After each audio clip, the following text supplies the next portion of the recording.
Ahora tenemos con nosotros la intervención del don José María Antón, secretario general de Virtual Educa, coordinador de la sede académica adscrita al Centro Regional de la UNED en Miami, director del Centro Regional de la UNED en Miami, agregado de Educación y Ciencia, Consulado de España en Los Ángeles, entre otras funciones desempeñadas. Su intervención será sobre la acreditación de la educación superior a distancia en Iberoamérica, perspectiva transnacional. Muchas gracias, María José. Muy buenos días a todos. Qué éxito del público, ¿verdad? Qué interesante el tema que aquí nos reúne. Que entiendo yo que son dos, ¿no?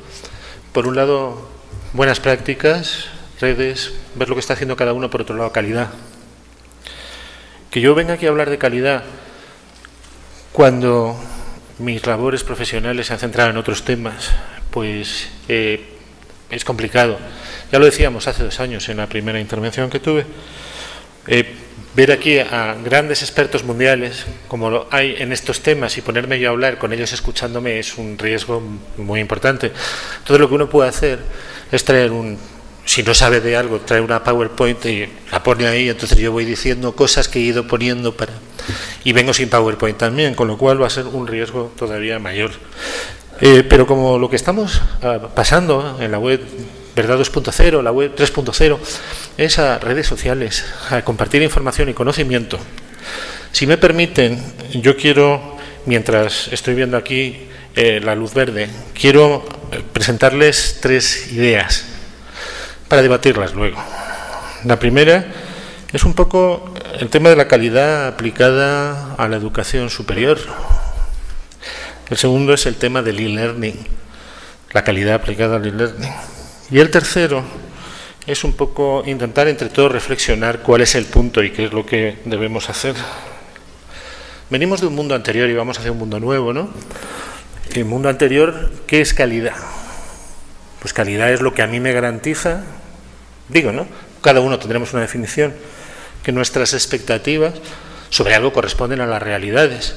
En unos casos más dramáticamente que en otros. Por ejemplo, si me subo al avión que me trae a Loja y veo una norma ISO en la puerta al entrar, me puedo sentir más tranquilo, ¿no? Pero sé que esa norma ISO, ¿qué es una norma ISO? Es simplemente una convención, como todo lo que hacen los seres humanos. La sociedad se basa en convenciones que establecemos, en pactos que establecemos. Y hemos establecido el pacto que haya una agencia especializada que determine la calidad de algo y que nosotros nos vamos a fiar de eso. ¿Las ISO son obligatorias? No, en absoluto. Entonces yo me fío de una norma ISO porque creo que hay un pacto previo que se ha establecido en donde una serie de expertos reunidos en una agencia van a determinar la calidad de algo. Con respecto al tema de la educación, ¿cómo se determinaba en este mundo del que venimos la calidad? Y claro, ¿cómo se va a determinar en el que vamos? Pues si empezamos por la educación no universitaria, yo diría que la calidad se determinaba básicamente certificando a los profesores, certificando los libros y con una cosa que luego se llama, esto es más moderno pero también es de este mundo, el informe PISA, ¿no? Y viendo los resultados, pasando una serie de test normalizados y viendo los resultados. En el mundo nuevo, ¿cómo se va a certificar eso? En el mundo universitario había varios mecanismos. Hay agencias, los gobiernos directamente, pues tienen una serie de organismos que regulan la calidad. Por otro lado, las grandes universidades tienen calidad per se, calidad en sí misma. Todo el mundo sabe que hay una serie de universidades que los titulados de esas universidades simplemente demuestran que son titulados de esas universidades. Y ya está.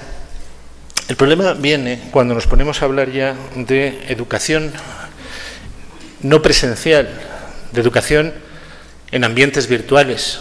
Dice mi maestro Francisco Cervantes que el nombre Virtual Educa está mal puesto, que en realidad la educación no puede ser virtual y que por lo tanto tendría que llamarse educación en ambientes virtuales, lo cual es obvio, pero eso ya hablamos dentro de un momento. Entonces, desde la perspectiva de la educación superior, yo creo que hay un problema cuando aparece la educación a distancia. Miren ustedes, por poner un ejemplo, el presidente de Perú el otro día, con el ministro de Educación al lado, sale a la televisión y dice que se han acabado aquí los cursos de educación a distancia, porque la formación de los maestros con educación a distancia no reúne los requisitos exigidos. Pero eso no ocurre solo en Perú. Ya saben ustedes que en Latinoamérica hay un debate sobre la educación en general, pero en particular sobre la educación a distancia. Es decir, y al final, si me lo permiten, el debate se centra en un único punto. ¿Es de igual calidad la educación a distancia que la educación presencial? Nosotros, que el único mecanismo que hemos encontrado es que una persona vea y certifique que la otra está escribiendo en una hoja de papel sus conocimientos, en algo que se llama examen, y que luego los recogemos y los calificamos, ¿es eso equivalente a lo que se puede hacer de una forma, a veces con exámenes presenciales, pero con un proceso de enseñanza y aprendizaje no presencial, e incluso, oh horror, sin exámenes presenciales? ¿Cómo puedo yo demostrar que no tiene un amigo el que se está examinando, que le está haciendo el examen, y que por lo tanto estoy dándole un título universitario a una persona que no sabe absolutamente nada? Digo, en la presencial puede ocurrir también probablemente, pero ahí está el punto de debate. Entonces yo creo, vuelvo a decirles, desde una perspectiva de programas multilaterales, o sea, desde la perspectiva que nosotros tenemos, es decir, cómo todo eso de alguna manera se armoniza en una visión general que permite que la educación, como decía el expresidente del gobierno Felipe González el otro día en Casa América, sea la variante esencial de la sociedad del conocimiento, de la industria del conocimiento, de la sociedad actual, y es la variable estratégica. ¿Cómo hacer para ver que la educación realmente cumple esa función? Por lo tanto, yo no les puedo hablar de temas especializados, pero sí les puedo poner una serie de reflexiones que en ese entorno multilateral se plantea. ¿Cómo conseguir que a los problemas generales de la educación se le añade en este momento el reconocimiento de la educación a distancia en sí misma? Y en segundo lugar, de la calidad de la educación a distancia. Yo creo que el trasfondo de esto es también, primero, que el mundo ha cambiado, pero segundo, el debate que existe en el GATT entre la educación como mercancía o como servicio. ¿Saben por qué les digo esto? Porque en realidad este mundo se ha vuelto muy complejo y muy complicado, y el concepto de lifelong learning que ustedes han oído, L3, es el concepto de moda en los entornos multilaterales vinculados con la educación. Me refiero a la Comisión Europea, porque UNESCO tiene otra serie de labores vinculadas también al desarrollo humano muy importantes. Pero en esos entornos se está de alguna forma difuminando todo en virtud del proceso que supone el paradigma tecnológico de aprendizaje a lo largo de toda la vida, lo cual incluye los posgrados o incluye todos aquellos cursos de formación para personas que ya tienen su licenciatura y unas determinadas responsabilidades. Lo cual quiere decir que no solo se ha complicado mucho, sino que han aparecido nuevas formas de instrumentalización del conocimiento para el proceso de enseñanza-aprendizaje. Me refiero a las denominadas universidades corporativas, que no son universidades, por ejemplo, que están utilizando determinados mecanismos para la formación de sus recursos humanos. De forma que ya no es solo educación a distancia y la calidad de la misma, sino un mundo mucho más complicado, en donde a las universidades tradicionales se les ha añadido este tipo de universidades corporativas, porque de alguna forma el mercado lo requiere. Y entonces ahí está el planteamiento general. ¿Cuál va a ser la solución? Pues yo creo que cada vez el mercado va a hacerse más complejo, de acuerdo con una sociedad cada vez más compleja, y que por lo tanto va a haber que establecer nuevos mecanismos de certificación, como ustedes bien saben, RIACES, ANECA, los mecanismos nacionales. Pero en este momento están entrando programas de formación de posgrado, que podemos denominar en el amplio sentido programas de formación universitaria y de formación continua de nivel superior. Están entrando esa serie de programas que son transnacionales y que por lo tanto no tienen posibilidad real de ser acreditados por instituciones nacionales, porque el mundo también, si estamos hablando que los estados nacionales dan paso a la globalización, de alguna manera esas acreditaciones nacionales tienen que dar paso a otros sistemas, que no pueden emprender los organismos transnacionales. Es decir, los organismos, por ejemplo, la OEA, de la que hablamos, la Secretaría General Iberoamericana, de alguna manera se deben a poner en común las políticas de los gobiernos. Entonces, ¿qué solución hay? Bueno, ustedes saben que aquí se creó hace 2 años el CALED, el Instituto de Calidad, Y entonces ahí yo creo que desde la perspectiva externa, desde la perspectiva de la cooperación, no de la investigación, lo que está haciendo el CALED es una función muy importante de definición de estándares y parámetros de calidad. Pero, de alguna manera, entiendo que poco a poco, por la misma dinámica de las cosas, ese estudio, esas investigaciones tienen que ir transformándose en no acreditación de nada, sino en certificación de determinados programas transnacionales. Es decir, si un programa que viene de Estados Unidos y se va a cursar por estudiantes de 25 nacionalidades, alguien tiene que decir, no si es bueno o es malo, sino alguien tiene que decir que cumple unos determinados criterios mínimos de calidad en el concepto global de la calidad. ¿Quién lo puede hacer? Pues nosotros creemos que, entre otras instituciones, esa es una manera. La otra es que dentro de los grandes espacios comunes que se están conformando, el espacio común iberoamericano, en este caso educación superior a distancia, se establezcan los propios mecanismos no reguladores, pero sí para que el público profano pueda ver la calidad de un determinado sistema. No sé si tiene algún sentido lo que nosotros estamos planteando, pero es que desde otro punto de vista no tiene buena solución. Vamos a poner un caso práctico, un ejemplo concreto. Ya saben ustedes que la atención del ser humano dura 18 minutos seguidos en el mismo tema. Entonces, si les parece, yo les pongo un caso concreto por si sirve para algo, y eso sí que es transnacional, sobre la certificación de programas de e-learning, en este caso en España. En España, el concepto de e-learning tenía un problema, que es que las empresas deben dedicar el 1% de los impuestos que pagan a formación. Es muy difícil que personas que trabajan en una empresa acaben en su trabajo diario y antes de ir a ver a la familia se dediquen a formarse presencialmente, es decir, vayan a un sitio físico que puede estar a distancia de su centro de trabajo, se sienten ahí un par de horas y se formen. Entonces fueron apareciendo entidades vinculadas con procesos de formación que empezaron a desarrollar programas de formación a distancia. Y eso es lo que en ese momento se denominó e-learning. Es decir, la caracterización del e-learning en España, el doctor Josep María Duart tendrá luego mucho más que decir sobre esto, porque para eso él dirige la Cátedra UNESCO de e-learning. Pero un poco el concepto global que hay es que el e-learning es una cosa que se hace en la empresa para diferenciarlo del mundo de la universidad y que tiene que ver con la formación permanente.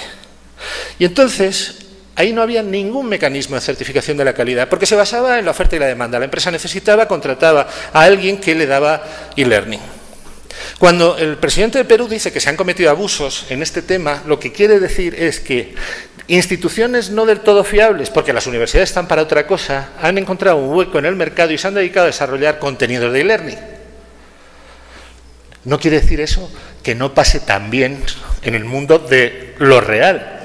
En España ha habido un escándalo con cursos que no se han dado y dinero que se ha tenido que devolver a la Comisión Europea.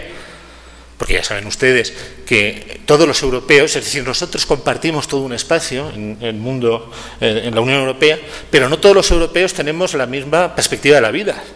De la misma forma que los italianos, pues se descubrió que había una serie de ganaderos que declaraban más litros de leche realmente de los que producían sus vacas y les obligaron entonces a aportar como prueba de que estaban matando a las vacas para reducir la producción de leche las orejas de las vacas. Y al final acabaron las vacas pobrecillas de Italia sin orejas, metidas en sitios que no pudieran hacer fotos desde arriba a los aviones. Pues nosotros en el tema de formación ha habido problemas. Entonces, ¿cómo se ha pretendido, y veo ya que me quedan pocos minutos, cómo se ha pretendido, me pasa el documento, cómo se ha pretendido resolver eso? Pues iniciamos un experimento que era crear una norma, no le diría yo una norma ISO, pero sí una norma de calidad para el e-learning. ¿Qué es este documento que tienen ustedes ahí? Promovido por Virtual Educa, de pronto se vio que empezaba a haber problemas con la calidad de lo que se entendía por e-learning para el mundo de la empresa, para el mundo de la formación profesional. Pero problemas serios. Y entonces lo que pasa es que la empresa rechaza la formación a distancia, porque dice que no me sirve. En realidad no es que no le sirva, en realidad es que no está garantizada la calidad. Pero ¿quién intervenía en el tema? Nosotros propusimos que se creara un grupo de trabajo para que AENOR, que es la agencia reguladora en España, intentara establecer indicadores de calidad. O sea, simplemente indicadores, no una norma. Y se creó un grupo de trabajo en donde estaban representadas pues, instituciones de reconocido prestigio, tanto el mundo de la universidad como el mundo de la formación empresarial de alto nivel, escuelas de negocios. Y poco a poco lo que se inició como un proyecto de estándares de calidad se ha acabado transformando en una norma validada por AENOR. En definitiva, es una norma ISO. Tienen ustedes ahí, no puedo dejarles este documento porque este documento está en debate público en este momento en España. Es decir, ha sido publicado por el Diario Oficial de España y próximamente está sometido a información pública, es decir, que hay un mes para que todo aquel que quiera decir algo lo diga, y próximamente se publicará como norma de calidad para el e-learning en España. Yo no digo que educación superior y esto sea lo mismo, ¿eh? Estoy simplemente diciendo que si estamos viendo comparación de temas, a lo mejor podemos reflexionar. Entonces, ustedes están viendo ahí un poco la... ¿Me bajo un poco el documento? ¿Están viendo ahí cuál es la estructura del documento? Y una introducción general, y lo que me interesa es que lean, baje un poco, que lean aquí el objeto y campos de aplicación, simplemente les vamos a leer un momento. Es muy curioso, porque originalmente hubo todo tipo de resistencias que hemos visto en otros sitios. Y poco a poco, por eso que he denominado antes la dinámica de las cosas, se ha ido convirtiendo en un grupo de trabajo altamente especializado. Representantes de la UNED, de la U, había una serie de representantes de instituciones que están aquí presentes. Esto es para educación no formal, o sea, no es para la educación reglada, sino para la no reglada. Y es de obligatorio cumplimiento, ¿y eso qué quiere decir? Que cada uno puede ofertar el e-learning o los cursos de e-learning que le parezca más oportuno, pero que en aquellos, hay un plan en España, hay un plan en España que se llama Plan Avanza, que está financiando todo tipo de proyectos sociedad de la información, y todo aquel que quiera participar en el Plan Avanza con ofertas de e-learning va a tener que cumplir esta norma. Ahí, como ven ustedes, esta norma, las directrices para identificar características de la calidad con relación a los potenciales clientes o compradores. Claro, nosotros aquí no hablamos de clientes y compradores, pero a lo mejor en el otro mundo, en el mundo de lo profesional, hay que hablar en esos términos. ¿Y por qué no? ¿Por qué no se crea, como aquí se ha creado el Círculo de Loja, una especie de foro de debate para ver si lo que en el mundo de la empresa es válida, de alguna manera no es que se pueda aplicar al mundo de la universidad, sino tiene algún valor? ¿Quién podría eso aplicarlo? Fundación Iberoamericana para la Gestión de la Calidad, que es un programa de la Cumbre Iberoamericana, que podría a lo mejor intentar diseñar con esta experiencia indicadores de calidad para el e-learning en América Latina, no de obligatorio cumplimiento, como no fuera para aquellos programas multilaterales que suponen financiar y en cuyo caso puede estar como requisito de ese programa, si bien no como requisito general.